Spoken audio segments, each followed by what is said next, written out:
Janja estava bêbada no desfile e teve o seu microfone arrancado e viu o Lula passando um dos maiores vexames da vida dele.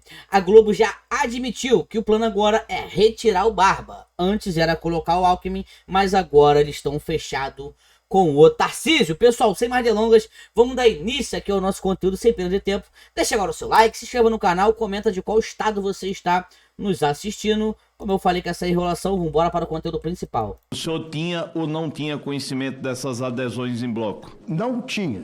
Ponto. Obrigado. Deixa eu perguntar outra coisa ao senhor.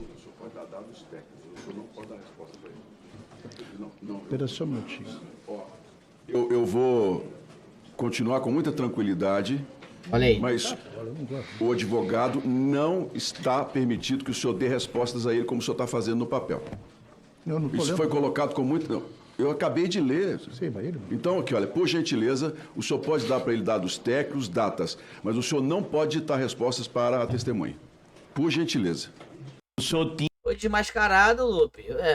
Lupe, vai entregar? Lupe já falou que se ele cair, o Barba cai junto. O plano é esse mesmo, derrubar o Barba. Donald Trump, o cara tá pegando fogo. Trump estuda limitar comitiva de Lula que vai a Nova York em setembro. O que ele quer dizer aqui? A Associated Press, que é uma imprensa americana que eu tô trazendo aqui para vocês, ó, publicou uma matéria dizendo que alguns países ou não vão ter vistos concedidos, Eita. ou mesmo se tiverem vistos, preste atenção, a delegação será proibida de ir a qualquer lugar que não seja o evento da ONU. Ou seja, a pessoa não vai poder sair para fazer compra no shopping, a pessoa não vai poder entrar numa loja, não vai poder passear. Eles vão ficar vigiados para ir do hotel ao evento, evento ao hotel. A Janja ficou chateada com isso daí, que ela queria dar um passeio, né? Olha o que admite já a imprensa. Isso mostra um fracasso do Lula, Fabiola. Não conseguiu entregar aquele Brasil unificado que ele havia prometido no discurso da vitória. O que explica aí, Josias, a imagem do ex-presidente Bolsonaro ter ficado melhor aí para os brasileiros entrevistados nessa pesquisa? Esse, a meu juízo, Fabiola, é o grande fracasso do governo Lula. O Lula venceu a eleição, logo que venceu, ele fez um discurso na Avenida Paulista, um discurso no qual ele agradecia a eleição, venceu por uma pequena margem e prometia a unificação do país, a pacificação do país. E ele começou a governar e não pacificou nem o bloco que o apoiou. Ele desprezou aquela frente ampla que se formou em defesa da democracia, uma frente formada para efeitos eleitorais, cuja solidez, cuja Faria Lima, que agora quer o Barba fora o Tarcísio lá. perenidade dependeria de gestos do presidente, na hora de compor o seu ministério, na hora de governar. E o Lula passou a governar para um terço do eleitorado. O terço cometeu o mesmo erro que o Bolsonaro havia cometido. O terço que era mais simpático a ele. Na hora de compor o governo, fez uma concessão a Simone Tebet, colocando ali na pasta do planejamento, que é uma pasta de segundo nível, está ali abaixo do Ministério da Fazenda, não tem grande relevância política, sitiou a Simone Tebet na pasta do planejamento, acomodou, como seria previsível, a Marina Silva, que também teve que superar divergências caneladas que sofreu do PT para apoiar o Lula no segundo turno, colocou a Marina, como previsível, no Ministério do Meio Ambiente e ponto. Aí a isso se restringiram os gestos do Lula. Já vou voltar com esse vídeo aqui que eu preciso dar segmento, tá? Que esse vídeo é muito longo. Olha o que falou o Barba. Os ricos não precisam do país. Não precisam. Os ricos, quando vão pegar dinheiro, pega logo muito. Mas o pobre precisa de pouco dinheiro. Que isso? É por isso que eu digo, um país para dar certo, ele precisa garantir que muitos tenham pouco dinheiro. É o quê? Que muitos têm um pouco de dinheiro? Para ele estar errado, ele precisa garantir que poucos tenham muito dinheiro. Um país para dar certo, ele precisa garantir que muitos tenham pouco dinheiro. Ai, jumentinho, fez o L, rapaz. Sobre o nosso capitão agora, hein?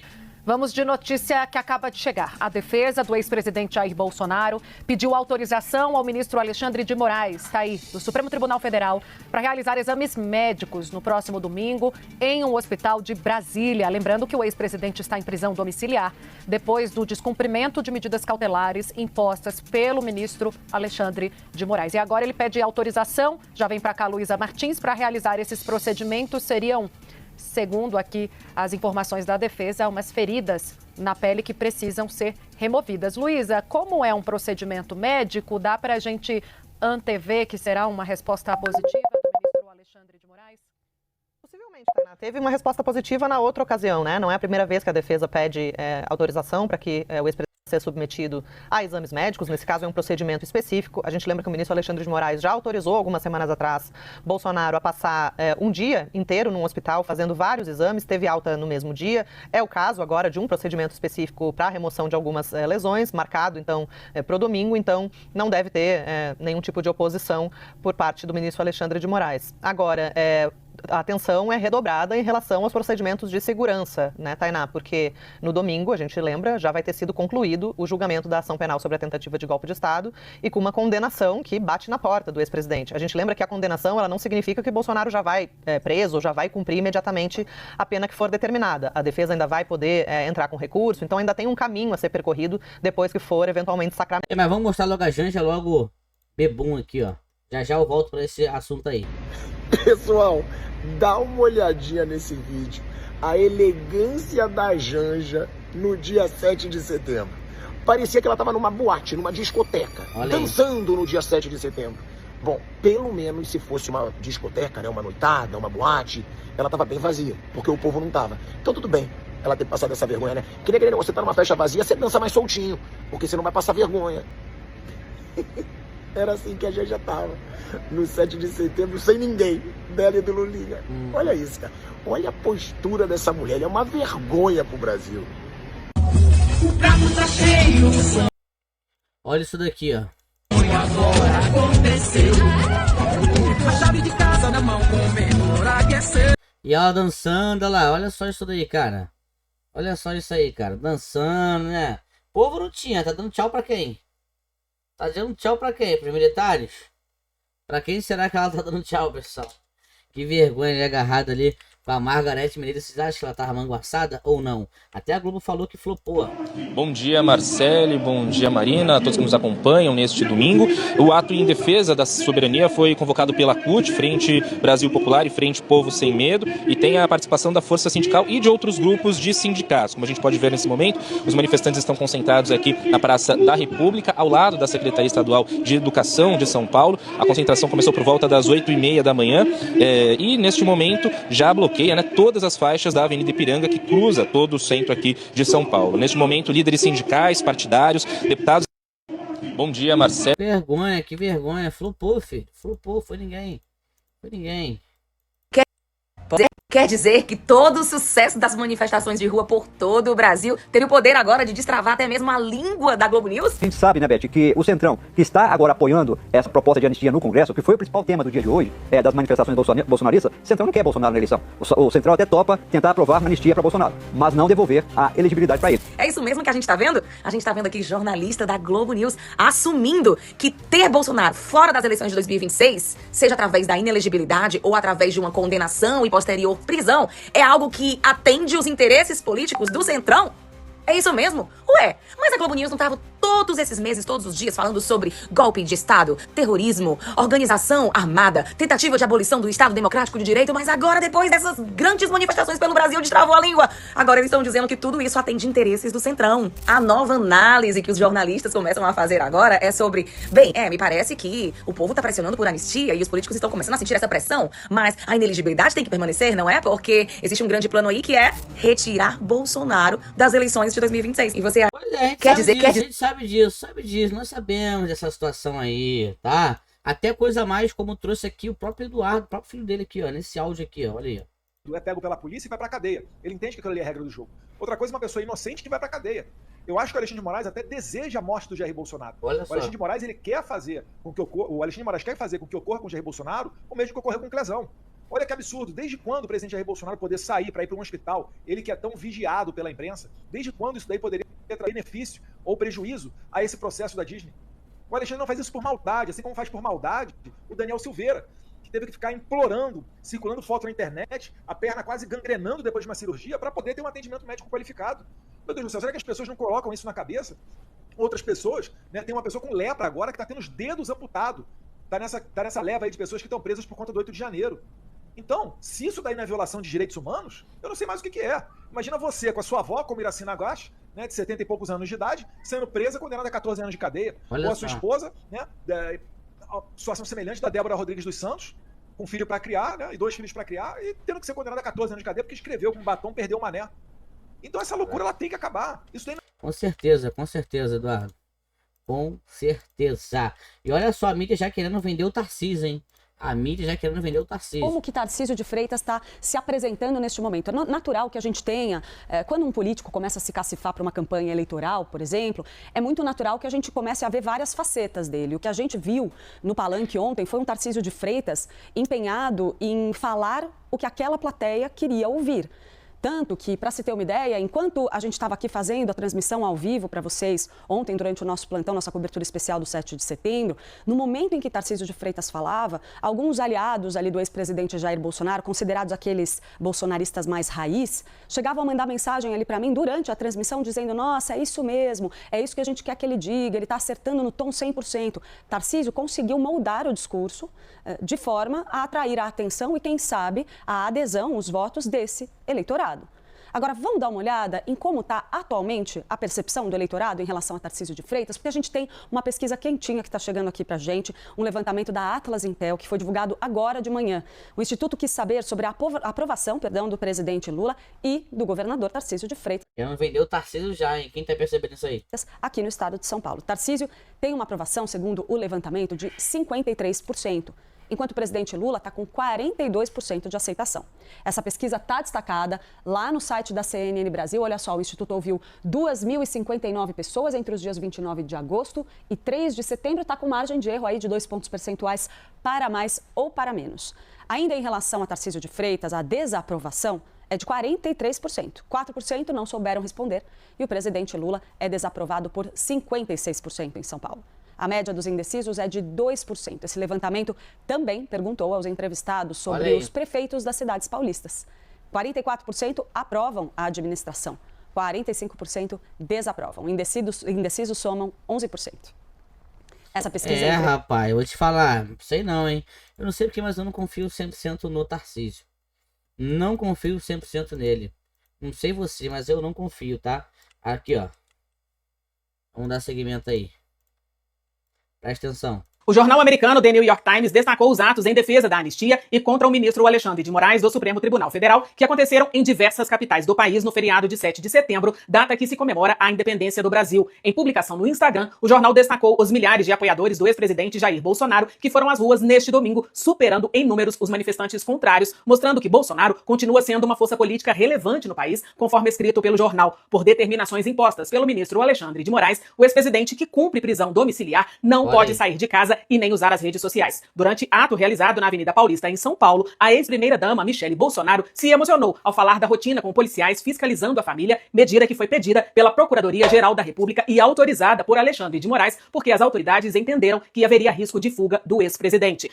Brincadeira uma coisa dessa, né, cara?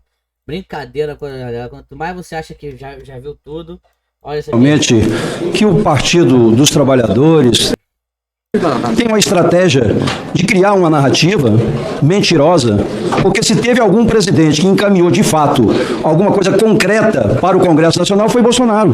A medida provisória 871, 17 de janeiro, fevereiro, mandou para essa casa aqui, 17 de janeiro, aliás, 17 dias de governo. Eu recebi os peritos, uma demanda, eles queriam participação, eles queriam transferir para o Ministério da Economia, eles disseram que havia, sim, muitos indícios de irregularidade do seguro-defeso, que aqui em Brasília tinha mais pescador do que não cabia no lago. Questão de aposentadoria, bastava uma declaração do sindicato para se aposentar. Então, recomendei que eles fossem lá na transição, estava na transição. Em 17 dias, o presidente manda uma medida provisória, dos quais aqui foram feitas 253 emendas do Partido da Esquerda, das quais 11 delas era para tirar o artigo todo da renovação anual, e a outra parte era para prorrogar para 5 anos a renovação. Eu, como presidente da comissão, fizemos um acordo que o Bolsonaro não tinha maioria no Congresso para ficar 3 anos. Então, se algum presidente fez alguma coisa concreta, chama-se Jair Messias Bolsonaro. Toma, rapaz, contra fatos Não há argumento, zero argumento. O Rogério Marinho vem detalhando aqui, ó. A própria CGU falou agora de uma situação estarrecedora. Das 1.500 entrevistas que fez com beneficiários, pretensos beneficiários, supostos beneficiários desses descontos associativos, quase 100%, 98% deles afirmaram que não deram causa, que não sabiam sequer, né, que estavam contribuindo para uma associação e que tinham direito a uma cesta de serviços e de produtos. Então, 98% é quase um teste de DNA, que mostra que a fraude foi institucionalizada, que os mecanismos de controle foram postos por terra e houve um crescimento geométrico, tantas reclamações. A gente tem aí o mês de abril de 2022, 900 reclamações, foi o último ano do presidente Bolsonaro. O mês de abril de 2024, dados da CGU, 198 mil reclamações. Então, eu acho que é urgente que o governo, ao invés de ficar procrastinando essa decisão, né, se junte a nós da oposição. Claro que a gente tem que identificar os culpados, prender quem recepcionou o dinheiro, tem que seguir o dinheiro, saber quem recebeu essa grana. A gente está falando de bilhões de reais. Pois é, né? Pegar o dinheiro do povo e pagar o mesmo povo que havia sido lesado em detrimento dessa situação aí. Aí, desse jeito aí não dá, né, meu amigo? Mas quando a gente acha, pessoal, que é o fundo do poço, acabou tudo, chegou, aconteceu, olha isso aqui, ó. Senadorzinho PT indo pra cima do nosso líder, Sóstenes Cavalcante. Ele aqui, ó, em pé, tá vendo? Cabeça branca aqui, ó, em pé, o Sóstenes está sentado, ó. Senhores, por favor.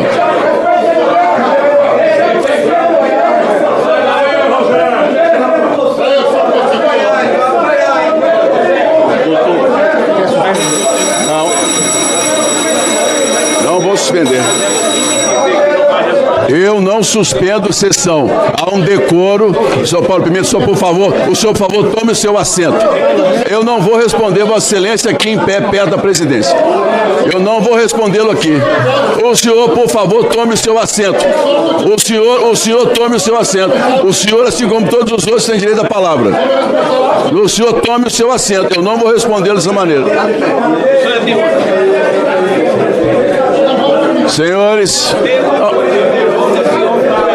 Senhores, deputado Rogério Correia. Olha que vergonha, rapaz. Caraca, te falar.